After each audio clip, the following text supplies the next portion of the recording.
Bonjour à tous. Aujourd'hui, nous allons voir comment trouver la transformée d'euphorie continue pour des signaux qui sont discrets. Premièrement, on va faire un rappel et une petite introduction. Après, on va faire un exercice. Nous avons deux signaux de séquence qui sont finis et on va voir comment trouver la transformée d'euphorie continue pour des séquences qui sont finies. Et à la fin, on va faire un autre exercice. Nous avons aussi deux signaux, mais dans ce cas, ces signaux, ils sont des séquences qui sont infinies. Et on va voir comment trouver la transformée de Fourier pour des séquences qui sont infinies.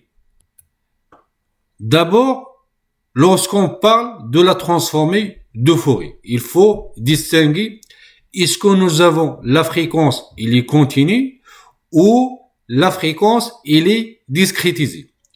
Il faut aussi distinguer est-ce que nous avons le temps, il est continu, ou le temps, il est discrétisé.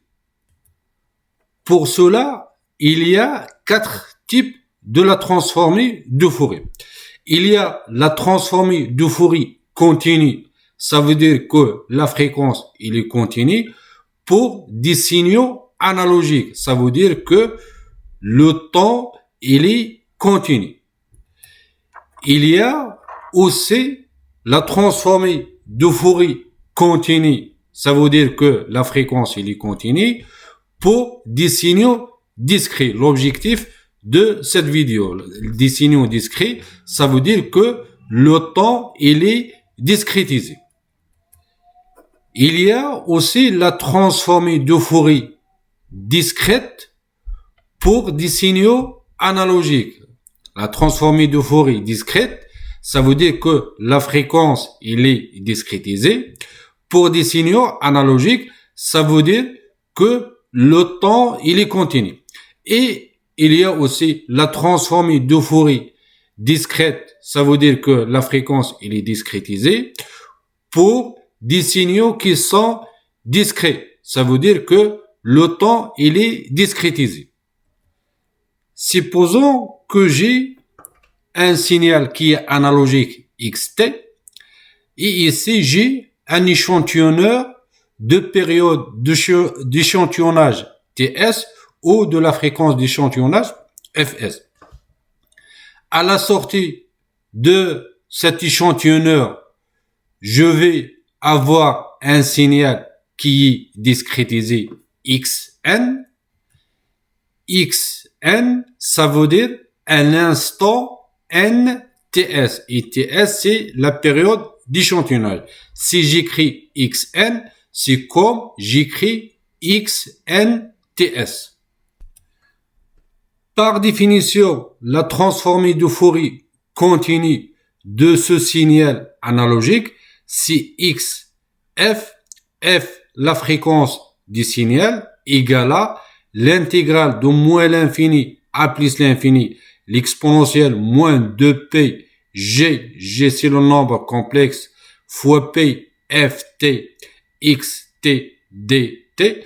Donc ici, nous avons la fréquence, il est continu, et le temps, il est continu. Donc nous avons ici la première type de la transformée de Fourier. La transformée de Fourier continue pour le signal qui est discrétisé, et par définition, c'est x oméga, la somme de moins l'infini à plus l'infini, xn, l'exponentielle moins g oméga n, avec oméga égale à 2p, f, la fréquence présente dans le signal, divisé par la fréquence d'échantillonnage. Donc, oméga, c'est une valeur sans unité. La condition d'échantillonnage de Nyquist indique que pour pouvoir reconstituer le signal d'origine, le signal analogique xn à partir de signal échantillonné xn, la fréquence d'échantillonnage fs doit être au moins égale à ou double de la fréquence f max la plus élevée présente dans le signal xn. Donc, si f max, c'est la fréquence la plus élevée présente dans le signal xn, la condition de Nyquist, il dit que le double de la fréquence maximale doit être inférieur à la fréquence d'échantillonnage. D'après cette définition, donc, toutes les fréquences du signal analogique, ils sont inférieurs ou égales à la fréquence maximale. Si je vais multiplier ici par 2 et ici par 2, donc nous avons 2f, il est inférieur à 2f max, et nous avons 2f max, il est inférieur à la fréquence d'échantillonnage fs. Si je vais multiplier ici par l'inverse de la fréquence d'échantillonnage et ici par l'inverse de la fréquence d'échantillonnage, je vais obtenir 2f divisé par la fréquence d'échantillonnage, il est inférieur ou égal à 1. Si je vais multiplier ici par p et ici par p, je vais obtenir 2pf divisé par fs, il est inférieur à p, et cette valeur, c'est oméga. Donc, oméga, nous avons oméga, il est inférieur à P. Donc, nous avons oméga, il est inférieur ou égal à P. Et puisque chaque fréquence du signal xt, il y a son image qui est négative. Donc, ici, nous avons oméga, il varie entre moins P et P. Donc, oméga, qu'on parle ici dans la transformée de Fourier continue pour des signaux discrets, c'est une valeur qui est analogique et appartient à l'intervalle moins P, P. Maintenant, pour cet exercice, nous avons deux signaux, deux séquences qui sont finis. On va déterminer d'abord la transformée de Fourier continue pour ces deux signaux et après on va déterminer le module et le déphasage de la transformée de Fourier continue trouvée. On va commencer par la première séquence. Par définition, nous avons la transformée de Fourier continue pour cette séquence, c'est tout simplement, c'est la somme de moins l'infini à plus l'infini, xn, l'exponentielle moins g oméga n. Et puisque ce signal, il contient seulement 4 impulsions qui sont x2, x3, x4 et x5, donc cette somme égale à x2, l'exponentielle, on va remplacer n par 2, plus x3, l'exponentielle en remplaçant n par 3, plus x4, l'exponentielle en remplaçant n par 4, plus x5, l'exponentielle en remplaçant n par 5. Nous avons x2 égale à 1, donc on va remplacer x2 par 1, x3 égale à 2, x4 égale à 0 et x5 égale à 1. Donc cette somme, il devient l'exponentielle moins 2g oméga plus 2 l'exponentielle moins 3g oméga. Nous avons ici 0 fois l'exponentielle, donc ce terme, il va disparaître, plus l'exponentielle moins 5g oméga. L'exponentielle moins 2g oméga, c'est cos de oméga moins g sinus de oméga. 2, l'exponentielle moins 3g oméga, c'est 2 cos 3 oméga moins 2g sinus 3 oméga. Et l'exponentielle moins 5g oméga, c'est cos 5 oméga moins g sinus 5 oméga. Je vais rassembler les réels tout seuls et les imaginaires tout seuls. Donc, le réel, c'est cos 2 oméga plus 2 cos 3 oméga plus cos 5 oméga. Pour les imaginaires, je vais factoriser par moins g et entre parenthèses, je vais avoir sinus 2 oméga plus 2 sinus 3 oméga plus sinus 5 oméga. Si je vais appeler ce terme le réel de x oméga, c'est A, et tout ce terme, c'est B. Donc, nous avons x oméga égale à A moins GB. Dans ce cas, le modèle de la transformée de Fourier continue x oméga égale à le racine carré de A à la puissance 2, le réel à la puissance 2, plus l'imaginaire à la puissance 2. Et la phase de x oméga égale à moins, parce que nous avons ici moins l'arc tangente, l'imaginaire qui est B, divisé par le réel qui est A. De la même façon pour la deuxième séquence. Donc, la transformée de Fourier continue pour la deuxième séquence. D'abord, on va écrire la définition en général. Après, puisque ici, nous avons seulement 5 séquences qui sont x0, x1, x2, x3 et x4. Donc, cette somme, il devient égal à x0, l'exponentielle en remplaçant n par 0, plus x1, l'exponentielle en remplaçant n par 1, plus x2, l'exponentielle en remplaçant n par 2, plus x3, l'exponentielle en remplaçant n par 3, plus x4, l'exponentielle en remplaçant n par 4. Nous avons x0 égale à 1, x1 égale à 2, x2 égale à 3, x3 égale à 2 et x4 égale à 1. Donc, cette somme, il devient 1 parce que nous avons ici 1 fois l'exponentielle de 0 qui est 1. Donc, 1 fois 1, c'est 1. 2, l'exponentielle moins 2g oméga, plus 3, l'exponentielle moins 2g oméga, plus 2, l'exponentielle moins 3g oméga, plus l'exponentielle moins 4g oméga. On remarque ici qu'il y a une symétrie par rapport à x2. Nous avons ici 1, 2 et x2. Après, nous avons 2, 1. Donc ici, nous avons une symétrie.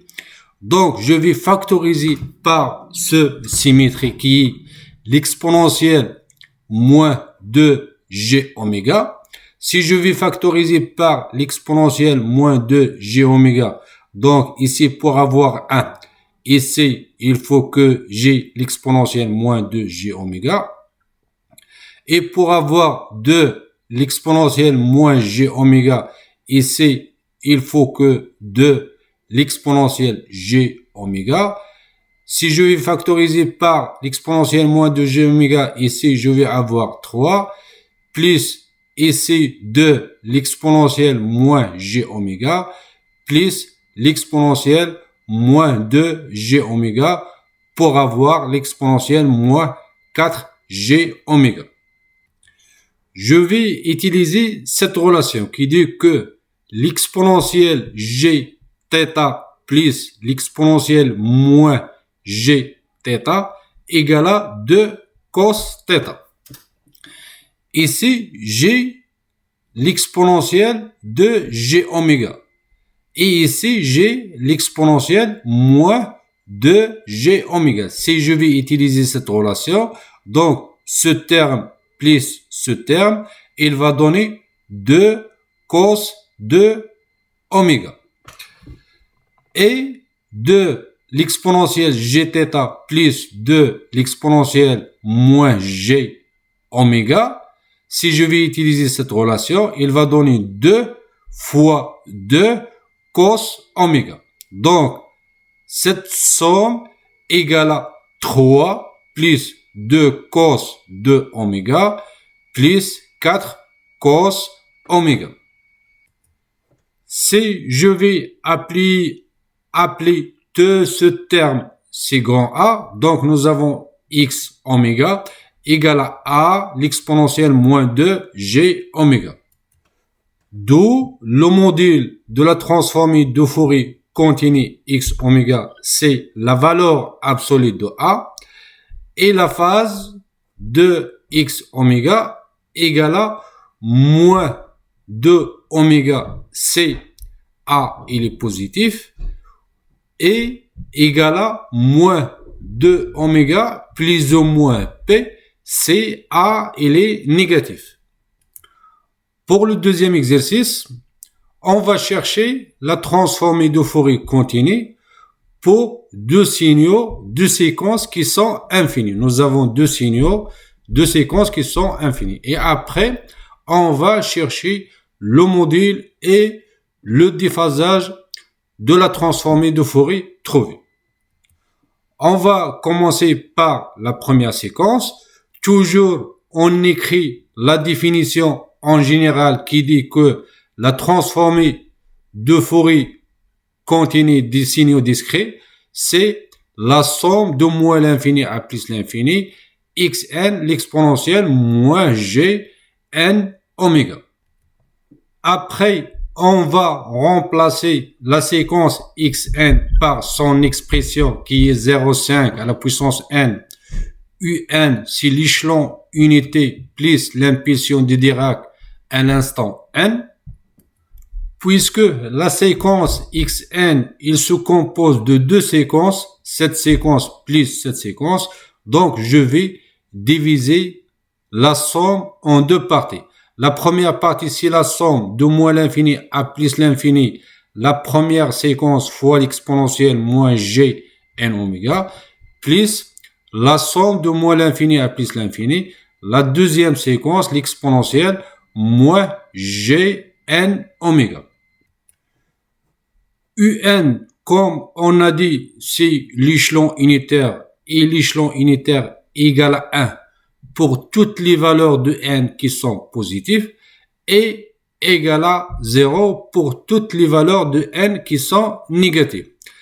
Et l'impulsion de Dirac delta n, c'est égal à 1 si nous avons n égale à 0 et égal à 0 pour toutes les valeurs de n qui sont différentes de 0.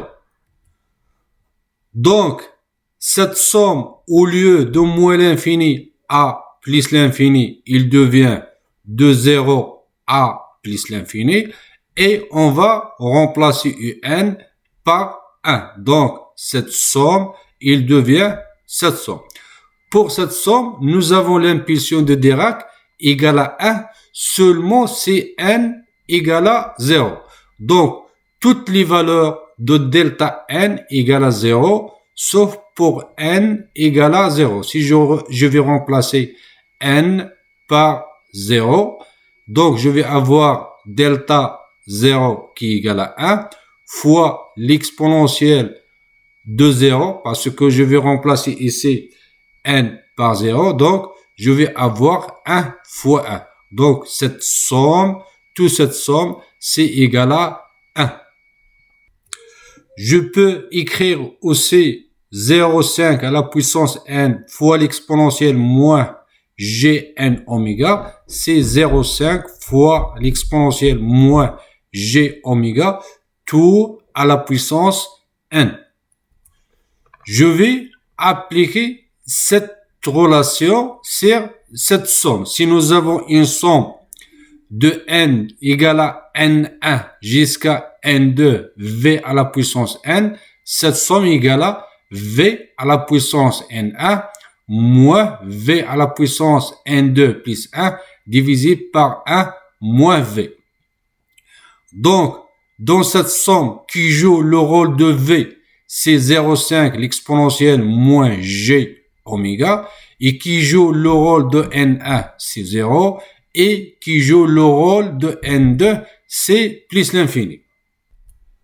Donc, cette somme, il devient égal à 0,5 l'exponentielle moins g oméga à la puissance n1 qui est 0. Donc, si nous avons ici à la puissance 0, donc ce terme, c'est égal à 1.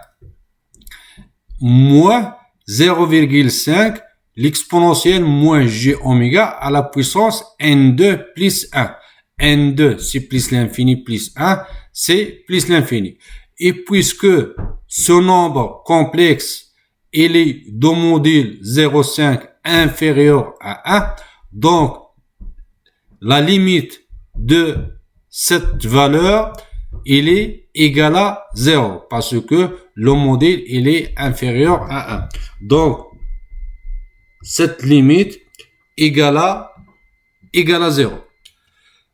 Par conséquent, x oméga égale à 1 divisé par 1 moins, pardon, ici, si nous avons 0,5, 1 divisé par 1 moins 0,5 l'exponentielle moins g oméga plus 1. Si je fais le dénominateur 1 moins 0,5 l'exponentielle moins g oméga en commun, donc je vais avoir x oméga égale à 2 moins 0,5 l'exponentielle moins g oméga divisé par 1 moins 0,5 l'exponentielle moins g oméga. Ou x oméga égale à 2 moins 0,5 cos oméga plus 0,5 g sinus oméga. Et en bas, nous avons 1 moins 0,5 cos oméga plus 0,5 g sinus oméga. Donc, le module de x oméga égale à le module du nombre complexe qui est en haut divisé par le module de nombre complexe qui est en bas. Et la phase, c'est la phase de numérateur qui est l'arc tangente, l'imaginaire divisé par le réel, moins la phase de dénominateur qui est l'arc tangente de l'imaginaire divisé par le réel. Ça pour la première séquence. Pour la deuxième séquence, c'est de la même façon. Je vais écrire la définition en général. Après, je vais remplacer xn par son expression qui est 0,4 à la puissance n-2, un-2, l'exponentielle moins g n oméga. Nous avons un-2, c'est l'échelon unitaire qui commence à l'instant n égale à 2. Donc, nous avons un-2 égale à 1 pour toutes les valeurs n qui sont supérieures à 2 et égale à 0 pour toutes les valeurs de n qui est inférieure à 2. Donc, cette somme, au lieu de moins l'infini à plus l'infini, il devient de 2 à plus l'infini. Et on va remplacer un-2 par 1. Nous avons 0,4 à la puissance n-2, c'est égal à 0,4 à la puissance n fois 0,4 à la puissance moins 2. Donc, je vais sortir de la somme 0,4 moins 2. Donc, cette somme, il devient, c'est 0,4 à la puissance moins 2. La somme de n de 2 à plus l'infini, 0,4 à la puissance n, l'exponentielle moins g n oméga. Nous avons 0,4 à la puissance moins 2, c'est 6,25. Et 0,4 à la puissance n, l'exponentielle moins g n oméga, c'est 0,4 l'exponentielle moins g oméga, tout à la puissance n. Toujours, je vais appliquer cette relation qui dit que la somme de n1 à n2 de v à la puissance n égale à v à la puissance n1 moins v à la puissance n2 plus 1 divisé par 1 moins v. Donc, dans cette somme qui joue le rôle de n1, c'est 2, qui joue le rôle de n2, c'est plus l'infini, et qui joue le rôle de v, c'est 0, 4, e moins g oméga. Donc, cette somme égale à 0,4 l'exponentielle moins g oméga à la puissance 2, qui est n2, moins 0,4 l'exponentielle moins g oméga à la puissance n2, qui est plus l'infini, plus 1. Plus l'infini plus 1, c'est plus l'infini. Divisé par 1 moins v, qui est 0,4 l'exponentielle moins g oméga. Nous avons le module de ce nombre complexe, il est inférieur à 1. Donc, ce nombre complexe à la puissance plus l'infini, c'est égal à 0. D'où x oméga égale à 6,25 fois 0,4 à la puissance 2, l'exponentielle moins 2g oméga divisé par 1 moins 0,4, l'exponentielle moins g oméga. Nous avons 6,25 fois 0,4 à la puissance 2 égale à 1. Donc, en haut, on va voir seulement l'exponentielle moins 2g oméga. Et en bas, on va voir 1 moins 0,4 cos oméga plus 0,4 g sinus oméga. D'où le module de la transformée de Fourier continue x oméga égale à le module de la partie en haut qui égale à 1 divisé par le module de la partie en bas qui est le racine carrée de 1 moins 0,4 cos oméga à la puissance 2 plus 0,4 sinus oméga à la puissance 2. Et la phase de x oméga égale à la phase de la partie en haut qui est moins oméga moins la phase de la partie en bas qui est l'arc tangente de l'imaginaire divisé par le réel.